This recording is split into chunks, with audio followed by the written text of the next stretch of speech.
தமிழ்நாடு அரசு மீதான மாநில நிதி தணிக்கை அறிக்கை தொடர்பாக முதன்மை கணக்காய்வு தலைவர்கள் ஜெய்சங்கர் செய்தியாளர்களை சந்தித்து வருகிறார். அந்த காட்சிகளை காணலாம். 514 கோடியாக இருந்தது. 23,64,514 crores. இது கடந்த ஆண்டை ஒப்பிடும்போது 14% வளர்ந்திருக்கிறது, உயர்ந்திருக்கிறது. Industry and services sector were the main contributors. Per capita GSDP of the state for the year 22-23 was nearly 56% higher than the national average. National average per capita GDP அப்படின்னு பார்த்தீங்கன்னா தனி மனிதனுடைய ஒரு உள்நாட்டு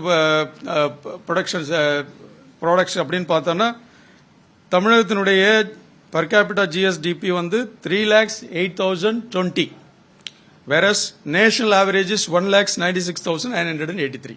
So we are doing a better contribution to the economy.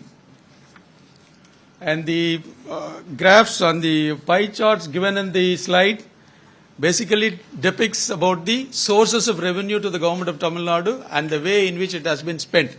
A discussion on this follows in the subsequent slides, please.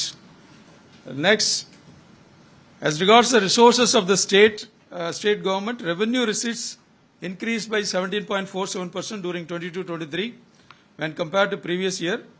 This was because of increase in both tax revenue as well as non-tax revenue. கடந்த ஆண்டை காட்டிலும் இந்த வருஷம் வருவாய் சற்று 17% வரைக்கும் உயர்ந்திருக்கிறது.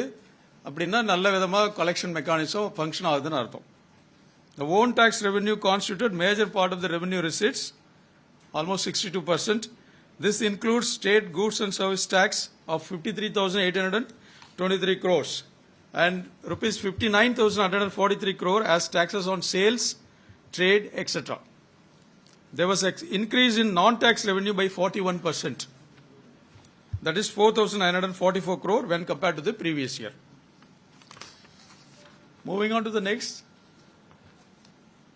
ஒவ்வொரு மாநிலத்துக்கும் fiscal responsibility and budget management ஆக்ட்னு சொல்லி மத்திய அரசினுடைய வழிகாட்டுதல்படி ஒவ்வொரு மாநிலத்துக்கும் தனியாக ஃபிஸ்கல் ரெஸ்பான்சிபிலிட்டி ஆக்ட் கொண்டு வரணும். அது மாதிரி தமிழ்நாடு ஃபிஸ்கல் ரெஸ்பான்சிபிலிட்டி ஆக்ட் கொண்டு வந்திருக்காங்க 2003.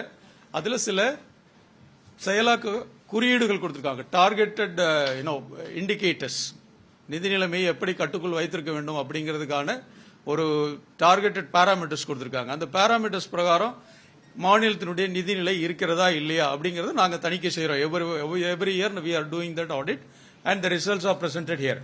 என்ன டார்கெட் கொடுத்திருக்காங்க as per the Tamil Nadu Fiscal Responsibility Act, அதாவது நிதி குறியீடுகள், நிதி பொறுப்புடைமை மற்றும் வரவு செலவு திட்ட மேலாண்மை சட்டம். அதன் கீழே பாத்தீங்கன்னா to achieve the revenue surplus by 23-24, to achieve the revenue surplus by 23-24 means revenue surplus இருக்கணும், வருவாய் செலவை விட அதிகமாக இருக்க வேண்டும்.